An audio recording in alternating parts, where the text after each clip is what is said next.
संस्कृताय संस्कृत कक्षा में आपका स्वागत है। मैं प्रतीत राम वर्मा आज महाकवि कालिदास विरचित कुमार संभव महाकाव्य का पंचम सर्ग पढ़ाने जा रहा हूँ। पार्वती की दृढ़ प्रतिज्ञा देखकर, पार्वती का दृढ़ संकल्प देख करके पार्वती के पिता हिमालय ने पार्वती को हिमालय पहाड़ पर तपस्या करने के लिए आज्ञा दे दी। ये इसमें बताया गया कि पिता हिमालय पहाड़ ने यानी हिमालय राजा ने पार्वती को हिमालय पहाड़ पर जा करके तपस्या करने के लिए आज्ञा दे दिया। कैसे सुनिए। अर्थानुरूपा विनिवेश तो सिंहा कृताभ्यनुज्ञा गुरुणा गरीयसा प्रजासु पश्चात् प्रथितं तदाख्या जगाम गौरी शिखरम शिखंडिमत। असमय कहते इसके बाद अनुरूप माने योग, अभिनिवेश माने लगाव, तोषणा प्रसन्न, कृताभिनुज्ञा, कृत माने कहते हैं कृताभ ने आज्ञा प्राप्त करके, गुरुणा कहते पिता से, गरीयसा महान या पूजितम पिता से आज्ञा प्राप्त करके कहते हैं प्रजाओं में, पश्चात बाद में, प्रथितम प्रसिद्ध हुआ, तदाख्यानि तत् धन आख्या, ताका दामना झलाम सोनते से नाम, उस नाम से प्रसिद्ध जगाम गई गौरी शिखरम, गौरी शिखर पर, शिखंडिमत मयूरों से सुशोभित। हिमालय ने समझ लिया कि पार्वती जी अपनी प्रतिज्ञा से डिगेंगी नहीं। जो उन्होंने प्रतिज्ञा कर लिया है कि मैं भगवान शिव को मनाऊंगी तो ये प्रतिज्ञा पूरी करके ही रहेंगी। ये समझ करके उन्होंने पार्वती को जंगल में रहकर, हिमालय पहाड़ के जंगलों में रह करके तपस्या करने के लिए आज्ञा दे दिया। अपने पूज्य पिता से आज्ञा पा करके पार्वती जी अपने पूज्य पिता से आज्ञा प्राप्त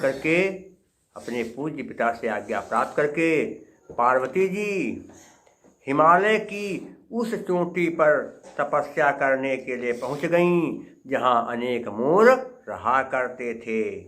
आगे चलकर उन्हीं के नाम पर अर्थात पार्वती के नाम पर ही उस शिखर का नाम गौरी शिखर पड़ गया या हो गया। ये हो गया। देखिए अथान रूप, अर्थ धन अनुरूप, आकाश बड़े दीर्घ से बड़ा बन गया। देखिए कृताभिनुज्ञा में अभिधन अनुज्ञा बन गया, अभ्यनुज्ञा इक्वसी का या बन गया।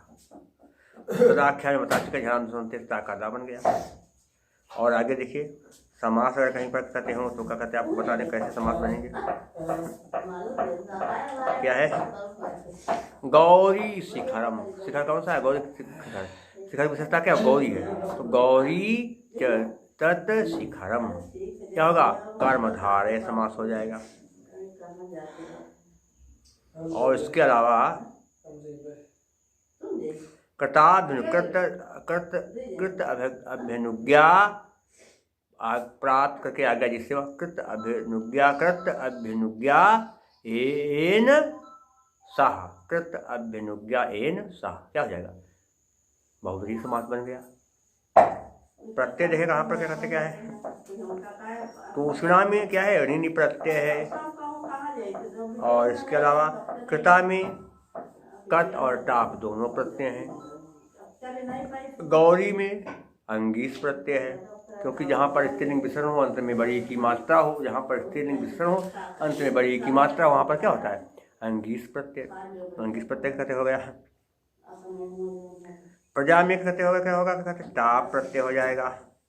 शिखंडिमत, जिन शब्दों के अंत में मान और वान आए, मत वत आए, मति वती आए, वहाँ पर मतु प्रत्यय। शिखंडिमत में क्या होगा? मतु प्रत्यय हो गया। ये प्रत्यय हो गया। अलंकार देखे क्या कहते, कहा क्या है, गुरुणा गरीयसा, 2 बार गा की आवृत्ति हुई, गा की आवृत्ति 2 बार हुई, इसलिए क्या गा 2 बार, इसलिए क्या हो गया 6 का अनुप्रास अलंकार। क्या होता है, 6 कानुप्रासः वर्णवृत्ति द्विविधागतः, कुछ भी है नहीं, तो यहाँ पर 2 बार 6 का अनुप्रास अलंकार। और क्या छंद कौन सा, वही वंशस्थ, जतौ तु वंशस्थमुदीरितं जरो, वंशस्थ छंद है, प्रसाद गुण वैदर्भी रीत और भारतीय व्रत है। अगले श्लोक में आपको प्रसाद गुण का लक्षण बताऊंगा। तो आज के लिए बस इतना ही, तब तक के लिए नमः संस्कृताय।